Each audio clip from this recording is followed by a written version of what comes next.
आज सचिन पायलट, विजय बैंसला सहित गुर्जर समाज के अनेकों नेता एक मंच पर नजर आए। समाज का कार्यक्रम था, लिहाजा पार्टी लाइन से हटकर तमाम जो नेता हैं राजस्थान और अन्य प्रदेशों से वो इस कार्यक्रम के अंदर शिरकत करने आते हैं। जीकेप राजस्थान की औपचारिक शुरुआत के अंदर कई बड़े बयान दिए और विजय बैंसला और सचिन पायलट ने भी इस कार्यक्रम के अंदर कई बड़ी बातें कही हैं, उस पर भी चर्चा करेंगे। लेकिन नरेश मीणा का कद लगातार बढ़ रहा है।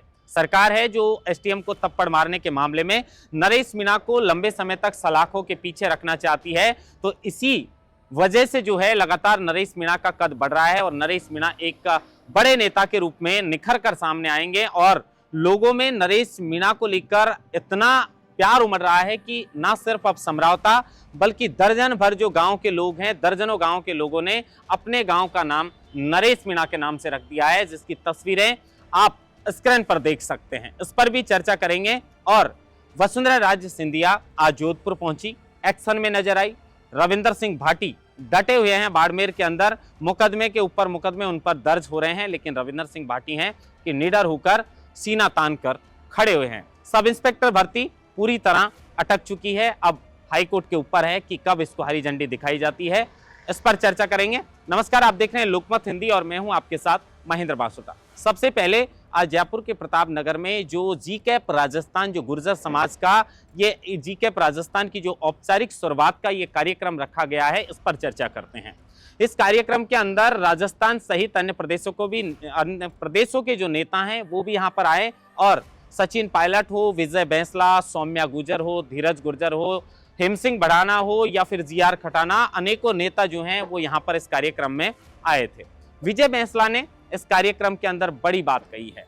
विजय बैंसला ने एक बात कही कि पार्टी लाइन कोई भी हो सकती है, कोई बीजेपी से हो सकता है, कोई कांग्रेस से हो सकता है, कोई बसपा से हो सकता है, कोई सपा से हो सकता है, लेकिन गुर्जरों की एक ही पार्टी है, गुर्जर पार्टी। और इसी गुर्जर पार्टी के अंदर हम जो आए हैं यहाँ पर एकत्रित होकर, वो गुर्जर समाज के लिए आए हैं, गुर्जर समाज के उस जीकेप राजस्थान के लिए आए हैं। लेकिन उन्होंने एक बड़ी बात ये कही कि जब कांग्रेस का शासन था गुर्जर समाज के कैबिनेट मंत्री ज्यादा थे और अब बीजेपी की सरकार में कितने कैबिनेट मंत्री हैं, ये गलत है। मतलब विजय बैंसला बीजेपी पार्टी से हैं, बीजेपी के नेता हैं, उसके बावजूद भी उन्होंने इस मंच के माध्यम से बीजेपी के ऊपर कटाक्ष किया है कि गुर्जर समाज के नेताओं को कम मंत्री पद मिले हैं और हम लेना भी जानते हैं। अब कैसे लेना जानते हैं पता नहीं, लेकिन कांग्रेस की तारीफ आज मंच से जीकेप राजस्थान के इस कार्यक्रम के दौरान विजय बैंसला ने सचिन पायलट और तमाम गुर्जर समाज के नेताओं के सामने की थी। सचिन पायलट ने भी कहा कि विकट परिस्थितियों में, विपरीत परिस्थितियों में जो इंसान लोगों को एकत्रित करने का काम करता है, उनके विचारों को लंबे समय तक याद किया जाता है। बेइज्जती की घूंट पीकर भी जो एकत्रित करता है, उनके विचारों को याद किया जाता है। हमें जनता ने चुनकर भेजा है, हमें जनता ने अपने स्वार्थों के लिए चुनकर नहीं भेजा, बल्कि दूसरे लोगों के लिए हमें जनप्रतिनिधि बनाकर भेजा है ताकि हम इन लोगों की सेवा कर सकें। सचिन पायलट बहुत साफ सुथरे बयान देते हैं। इस मंच पर भी सचिन पायलट ने गुर्जर समाज के जीकेप राजस्थान के औपचारिक शुरुआत पर भी बड़ी बात कही और राजनीति किस तरीके से करनी चाहिए उस पर भी तमाम नेता जो वहां पर बैठे थे इशारों में सचिन पायलट ने बहुत बातें की हैं।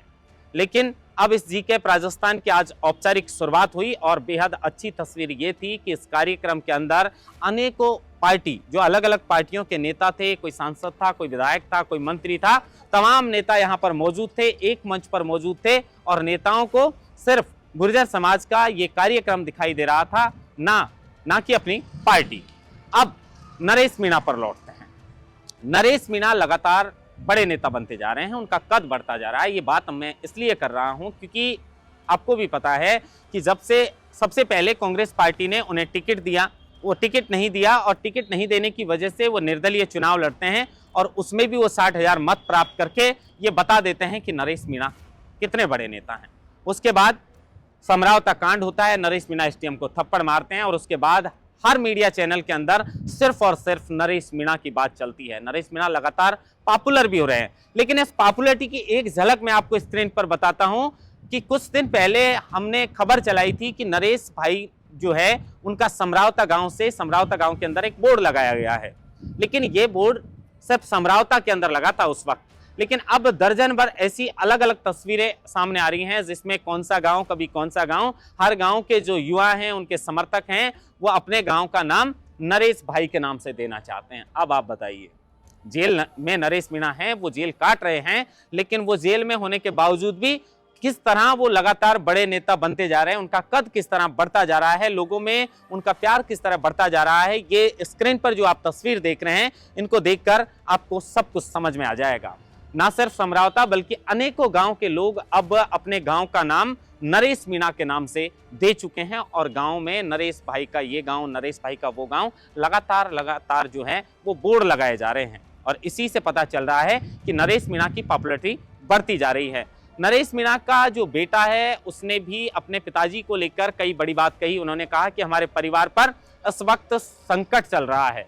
जब मेरे पिताजी को जेल भेजा गया था, अगर उस वक्त जेल नहीं भेजते और वो पकड़ में नहीं आते तो एनकाउंटर का भी प्लान था। ये बात नरेश मीणा के पिताजी ने भी एक इंटरव्यू के दौरान कही थी कि नरेश मीणा के एनकाउंटर का प्लान था। और अब उनका छोटा सा बेटा, वो नरेश मीणा का बेटा कह रहा है कि मेरे पिताजी के एनकाउंटर का प्लान था। अब बताइए, आप बताइए कि नरेश मीणा का बेटा भी ये कह रहा है। खैर, उसे बताया गया होगा या उसने सुना होगा ये बातें, क्योंकि जब उनके दादाजी कह रहे हैं, उन्होंने ये भी कहा कि परिवार पर दुखों का पहाड़ टूट पड़ा। नरेश मीणा जो उनके पिताजी हैं, उनके सदमे में उनके छोटे दादा की डेथ भी हो गई। दरअसल जब नरेश मीणा इस मामले को लेकर जैसे ही जेल के अंदर गए थे, उसके बाद उनके घर पर नरेश मीणा के चाचा यानी उनके बेटे के छोटे दादा, उनकी डेथ हो गई थी। और एक दुख परिवार के ऊपर पहले से था कि जो चुनाव लड़ रहा था नरेश मीणा निर्दलीय के रूप में, वो जेल चला जाता है और उसके बाद उनके घर में डेथ हो जाती है। तो जिस घर में किसी की डेथ होती है, वो जो संकट आता है, जो दुखों का पहाड़ टूटता है, वो शायद भली भांति वही परिवार समझ सकता है। वही दुख नरेश मीणा का जो बेटा है वो बयां कर रहा था। इंतजार इस बात का है कि नरेश मीणा को लेकर कब एक अच्छी खबर आएगी, क्योंकि जैसा मैंने कल की खबर में बताया था कि समर्थक नरेश मीणा की एक झलक पाने के लिए इतने लालायित हैं कि जब उन्हें जेल से एसीजीएम कोर्ट जो उनियारा है उसके अंदर ले जाया जा रहा था, तो उनके समर्थक लाइन लगाकर खड़े थे कि एक बार नरेश भाई को देख ही लें, क्योंकि जेल में जाने के बाद बाहर निकलने का मौका ही नहीं मिला। और सुरक्षा के इंतजाम वहां इस तरह कर रखे थे कि कोई बड़ा आदमी आ रहा है। और बिल्कुल सही है कि नरेश मीणा अब धीरे धीरे बड़े बनते जा रहे हैं, उनकी पॉपुलैरिटी बढ़ती जा रही है।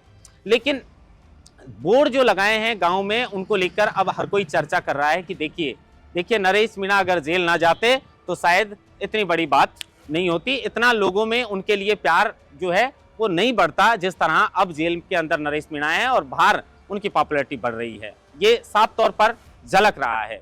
अब नरेश मीणा को जब जेल से और एसीजीएम कोर्ट में ले जाया जा रहा था कि सुरक्षा के इंतजाम इसलिए भी किए गए थे क्योंकि समरावता गांव के अंदर जब नरेश मीणा को पकड़ कर ले जाया जा रहा था, उस वक्त भी जो समर्थक है उन्होंने गाड़ी रोकने का प्रयास किया था। रात को भी जब उनकी गिरफ्तारी हुई थी, पुलिस ने उनको हिरासत में लिया था और अपनी गाड़ी में बिठा लिया था, उस वक्त भी उनको जबरन जो उनके समर्थक हैं वो छुड़ा कर ले गए थे। तो पुलिस देखिए सुरक्षा के इंतजाम पहले करेगी, क्योंकि वो नहीं चाहते कि फिर से इस तरह का कोई मामला हो। अब नरेश मीणा को लेकर 29 तारीख को कोर्ट के अंदर सुनवाई होगी, क्योंकि उनकी जमानत अर्जी जो है वो बार बार खारिज कर दी गई है। और 29 तारीख प्रहलाद गुंजल ने 29 तारीख को लेकर ही अल्टीमेटम दिया है कि नरेश मीणा की रिहाई और समरावता गांव के लोगों को न्याय दिलाने के लिए आगे की जो रूपरेखा, पहले नगर फोर्ट के अंदर रूपरेखा तैयार की गई थी और सरकार को चेताया था, लेकिन 10 जनवरी से पहले नरेश मीणा के सभी जो 61 साथी हैं उनको कोर्ट से जमानत मिल चुकी थी, तो थोड़ी राहत की बात थी। लेकिन अब फिर से 29 तारीख को नरेश मीणा की जमानत के लिए अर्जी लगाई गई है। अगली सुनवाई जो है वो 29 तारीख को है और इसी 29 तारीख को प्रहलाद गुंजल ने जो अल्टीमेटम दिया है कि नरेश मीणा और समरावता गांव के लिए आगे की रूपरेखा तैयार की जाएगी। क्या रूपरेखा तैयार होती है इसका भी इंतजार रहेगा। लेकिन अब चर्चा कर लेते हैं वसुंधरा राजे सिंधिया को लेकर। वसुंधरा राजे जब आज जोधपुर एयरपोर्ट पर पहुंचती हैं तो जोधपुर एयरपोर्ट पर जो नारे लगातार वसुंधरा राजे जिंदाबाद के गूंज रहे थे, ऐसा लग रहा था कि वसुंधरा सिंधिया खुद भी एक्शन में है। और जो लोग उनके नारे लगा रहे थे, आज भी लोगों में वसुंधरा राजे सिंधिया को लेकर कितना कुछ है, ये साफ तौर पर जोधपुर एयरपोर्ट की इन तस्वीरों से झलक रहा है। दरअसल ये किसी कार्यक्रम के अंदर यहां शिरकत करने के लिए आई थी और रात्रि विश्राम भी वहां पर ही है, क्योंकि जो बाबू सिंह हैं, उनके बेटे के आशीर्वाद समारोह में वो आई है। रात्रि विश्राम भी वसुंधरा सिंधिया का वहां पर होगा और इसी के अंदर उन्होंने कहा कि 144 वर्ष बाद ऐसा मौका मिल रहा है तो मैं भी महाकुंभ के अंदर जा रही हूं। अब कुछ दिन से वो खामोश जरूर हैं। जब से वसुंधरा सिंधिया की प्रधानमंत्री नरेंद्र मोदी से मुलाकात हुई है, उस मुलाकात के बाद वसुंधरा सिंधिया खामोश है। शायद उन्हें आश्वासन मिला है, लेकिन उनकी भी पॉपुलैरिटी आज भी लोगों में बरकरार है।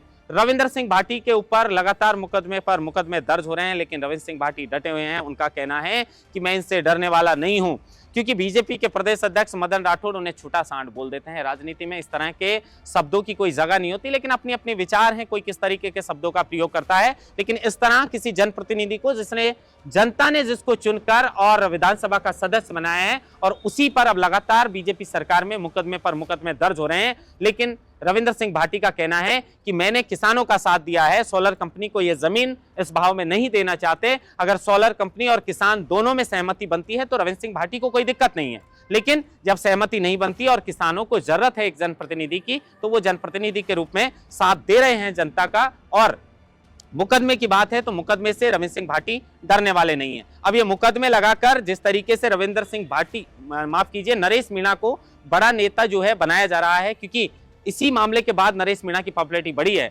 और वही काम रविंद्र सिंह भाटी खैर पहले से पॉपुलर हैं, लेकिन अब मुकदमे के ऊपर मुकदमे दर्ज हो रहे हैं तो उनकी भी पॉपुलैरिटी बढ़ाई जा रही है। सब इंस्पेक्टर भर्ती को लेकर भी जाते जाते बात कर ही लेते हैं। समझ में नहीं आ रहा कितनी बार इस भर्ती को लेकर बात कर चुके हैं, समझ में शायद सरकार को भी नहीं आ रहा, जो चयनित अभ्यर्थी हैं उनको भी नहीं आ रहा, और जो इस भर्ती को रद्द करवाना चाहते हैं उनको भी नहीं आ रहा। एकल फीट के जो आदेश था उस पर किसी भी तरीके की टीका टिप्पणी करने से मना कर दिया, उसको यथावत रखा है हाईकोर्ट के द्वारा। उसको जो खंडपीठ है उसने यथावत रखा है एकल पीठ के आदेश को, और उन्होंने कहा है कि आने वाले समय में जो जज हैं, उन्होंने, माननीय जज साहब ने इनकी सुनवाई की तो उस पर कहा है कि एकल पीठ का जो आदेश है उस पर कोई भी हस्तक्षेप हम नहीं करेंगे, उसे यथावत रखा जाएगा और इसमें आगामी जो तारीख है उस पर सुनवाई की जाएगी। लेकिन जो जिले के अंदर ट्रेनी एसआईओ को भिजवा दिया गया था, एडीजी विपिन कुमार का जो आदेश था, उसके बाद जब हाईकोर्ट ने इसमें दखल दिया तो फिर से उनको वापस उन जिलों से बुलवा लिया गया है। लेकिन इस भर्ती को लेकर कंफ्यूजन आज भी बरकरार है। इंतजार रहेगा कि सब इंस्पेक्टर भर्ती को लेकर आखिर ये रास्ता कब साफ होगा, क्या यथावत रखी जाएगी या रद्द की जाएगी। लेकिन जो भी हो, इस भर्ती पर जल्द जो है फैसला होना चाहिए और युवाओं के साथ न्याय होना चाहिए। Mahendra Bhaskar, look of Hindi, Jaipur.